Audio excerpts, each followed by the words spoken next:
La piaga delle morti bianche. I dati dell'INAIL, malgrado i mesi di blocco, dicono che è alto il numero delle denunce per incidenti per andare al lavoro. Lorenzo Santorelli.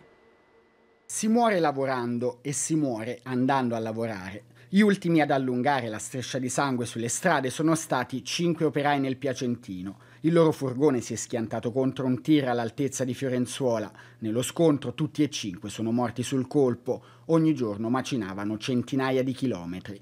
La pandemia ha ridotto gli spostamenti, ma i dati degli infortuni in itinere restano drammaticamente alti.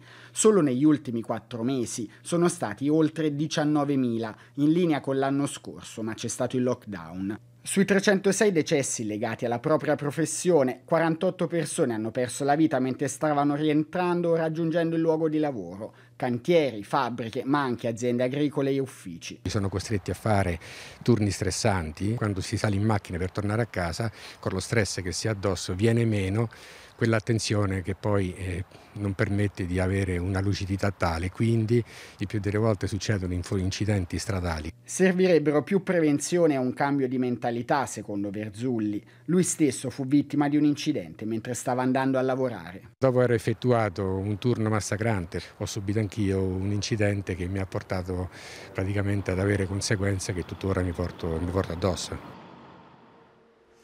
Orrore a Roma, il corpo di un uomo trovato in una valigia